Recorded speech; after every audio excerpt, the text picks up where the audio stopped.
Good morning. Are you guys ready for some more ocean stories? I'm going to start off with this one. It is very, very silly. It's called There Was an Old Mermaid Who Swallowed a Shark by Lucille Calandro, illustrated by Jared Lee.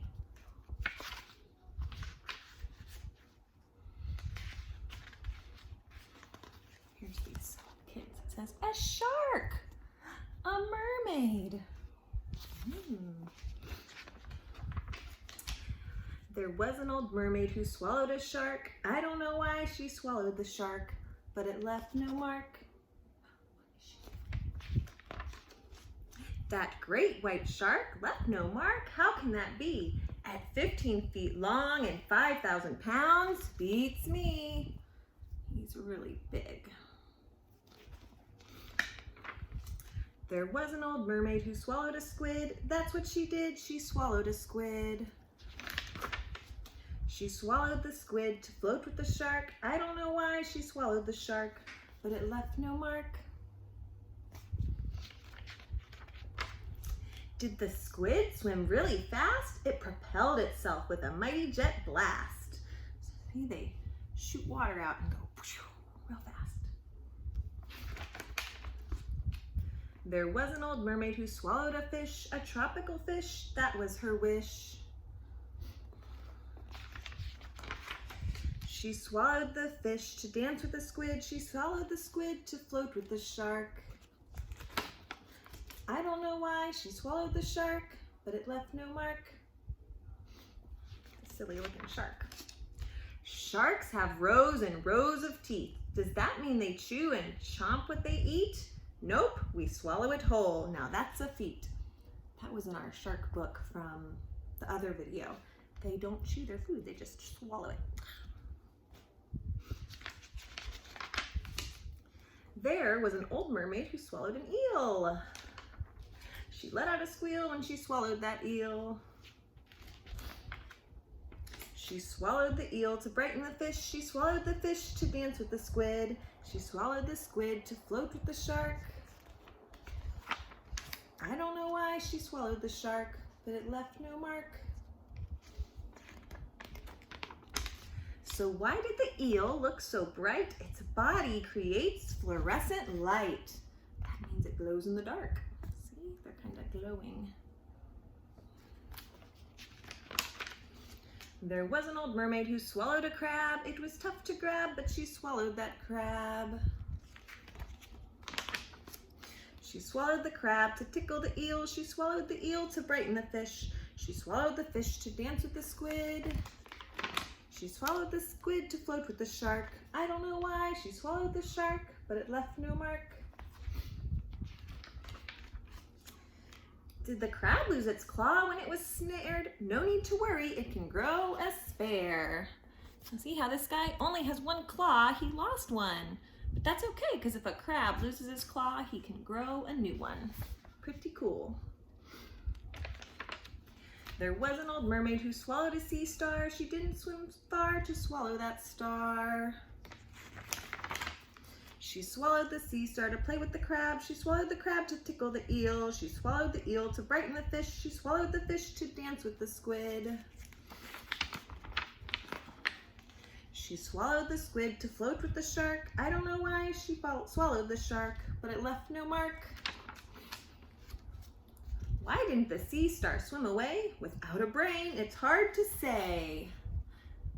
Sea stars don't have brains like we do in our heads. That's interesting. There was an old mermaid who swallowed a clam. It was fun to cram her mouth with a clam. There was an old mermaid who loved to spend her whole day playing pretend. That everything under the water was her friend. She was just playing. Wish we could learn more about these underwater creatures. Turn the page for extra features. Let's learn a couple cool things. Sharks are born with complete sets of teeth and can immediately get their own food. Often when a shark bites something, its teeth fall out. but another tooth soon moves up to take its place. Sharks can go through up to 50,000 teeth in their lifetime. Squids can swim as fast as 25 miles per hour. They use jet propulsion. Water squirts out of their bodies, creating a force that helps them speed up. Many squid live in the deepest parts of the ocean. The colossal squid has giant eyes that light up so it can see the dark ocean floor. Tropical fish live in warm waters called the tropics around the world. Many tropical fish species are brightly colored. That is why they are popular fish to include in aquariums. About 1/3 of tropical fish species spend some of their lives living in coral reefs. These fish often help clean the reefs by eating the plants growing on it. Eels don't have scales. They are covered with a slimy substance that allows them to slither and slide. There are over 800 species of eels. Some species can live to be more than 100 years old. Sorry, the cat's in the way. Here's the eel. There are more than 10,000 species of crabs. Stop it. Silly kitty. A group of crabs is called a cast. Crabs have 10 legs, but 2 of them are claws. They can use their claws to communicate with each other. Crabs often outgrow their hard shells. When that happens, a crab either molts and grows a new shell, or it goes searching for a bigger shell to move into. Like our hermit crabs from our other story, right? When they get too big, they find a new shell. Sea stars do not have a brain or blood. These creatures can move quickly because of hundreds of tube feet on the underside of their arms.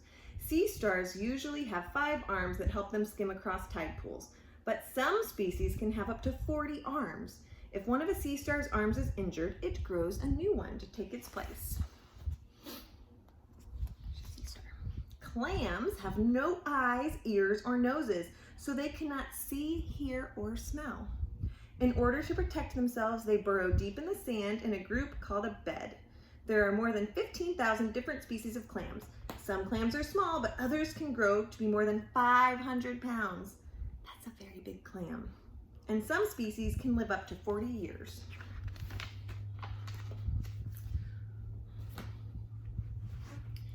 My mom's cat is joining us today, apparently. All right, this next book is called If Sharks Disappeared by Lily Williams.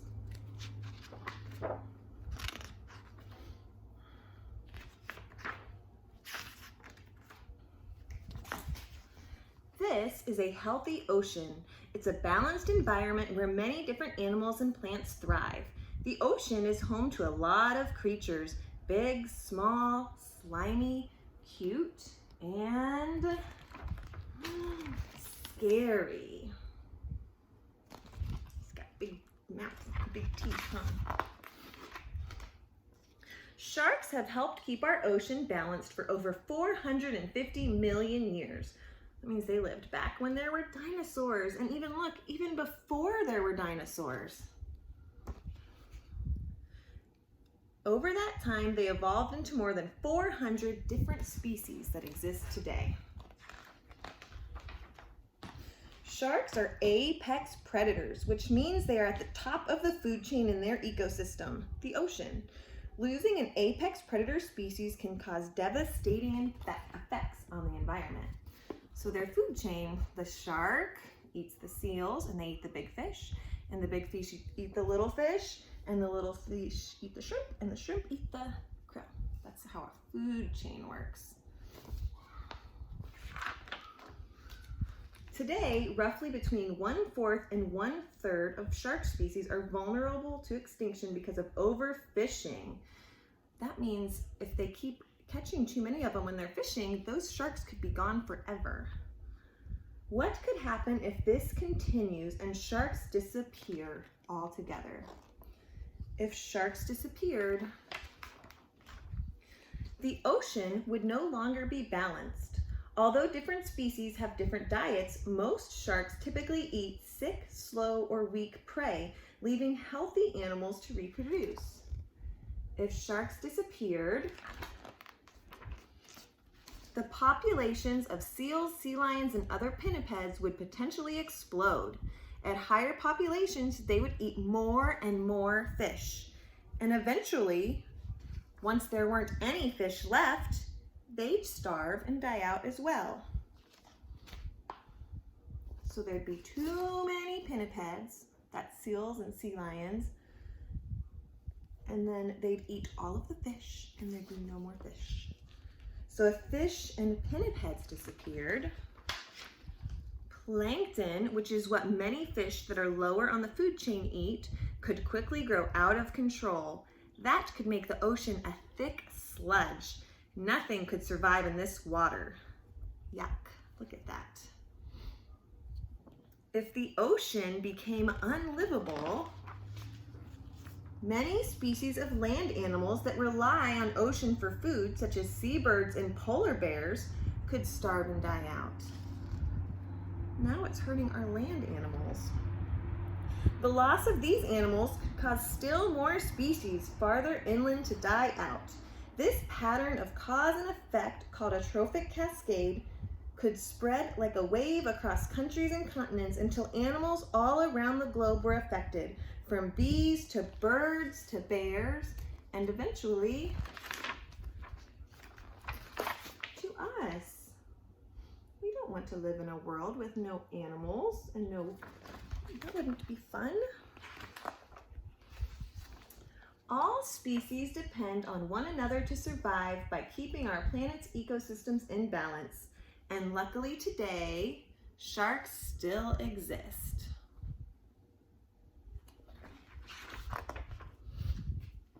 Sharks inhabit all the oceans on our Earth.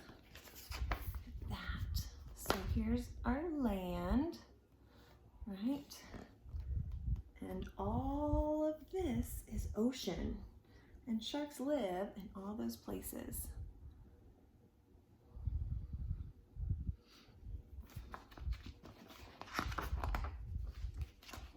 If we remember that we are all connected and if we work together, sharks and our whole planet as we know it will thrive.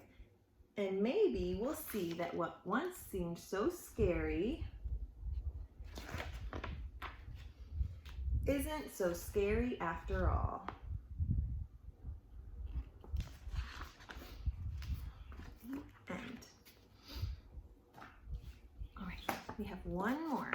This is one of my favorite books, so I'm really excited to read it to you guys.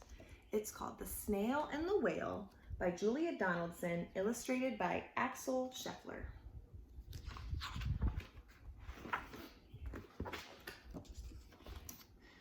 This is a tale of a tiny snail and a great big gray-blue humpback whale. This is a rock as black as soot, and this is a snail with an itchy foot. The sea snail slithered all over the rock and gazed at the sea and the ships in the dock. And as she gazed, she sniffed and sighed. The sea is deep and the world is wide. How I long to sail, said the tiny snail.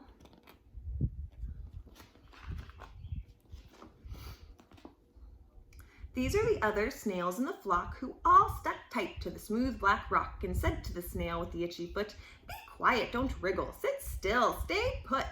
But the tiny sea snail sighed and sniffed and cried, "I've got it, I'll hitch a lift." Here's all the snails on the rock.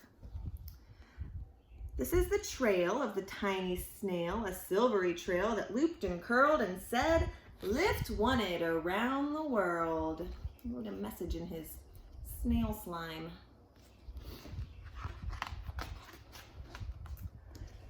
This is the whale who came one night when the tide was high and the stars were bright. A humpback whale immensely long who sang to the snail a wonderful song of shimmering ice and coral caves and shooting stars and enormous waves. And this is the tale of the humpback whale. He held it out of the starlit sea and said to the snail, "Come sail with me." Hitch a ride.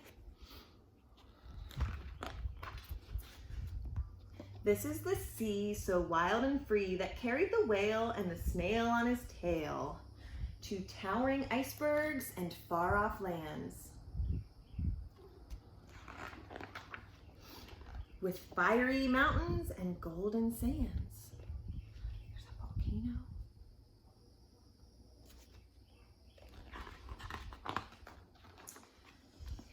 These are the waves that arced and crashed, that foamed and frolicked and sprayed and splashed the tiny snail on the tail of the whale. And these are the caves beneath the waves, where stripy fish with feathery fins and sharks with hideous toothy grins swam round the whale and the snail on his tail.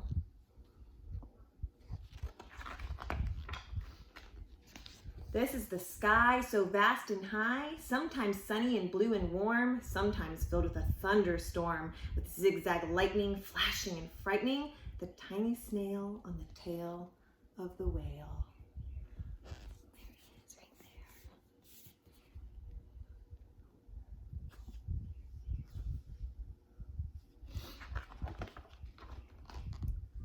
And she gazed at the sky, the sea, the land, the waves and the caves and the golden sand. She gazed and gazed, amazed by it all, and she said to the whale, "I feel so small." It's really pretty. But then came the day the whale lost his way. These are the speedboats running a race, zigging and zooming all over the place, upsetting the whale with their ear-splitting roar, making him swim too close to the shore. This is the tide slipping away. And this is the whale lying beached in a bay. "Quick, off the sand, back to sea," cried the snail. "I can't move on land, I'm too big," moaned the whale. The snail felt helpless and terribly small. "I've got it," she cried, and started to crawl. "I must not fail," said the tiny snail. Here she goes. Let's see what she does. This is the bell on the school in the bay, ringing the children in from their play. This is the teacher, holding her chalk, telling the class, "Sit straight, don't talk." This is the board, as black as soot. And this is the snail with the itchy foot. "A snail, a snail!" The teacher turns pale. "Look," say the children, "it's leaving a trail." This is the trail of the tiny snail, a silvery trail saying, "Save the whale."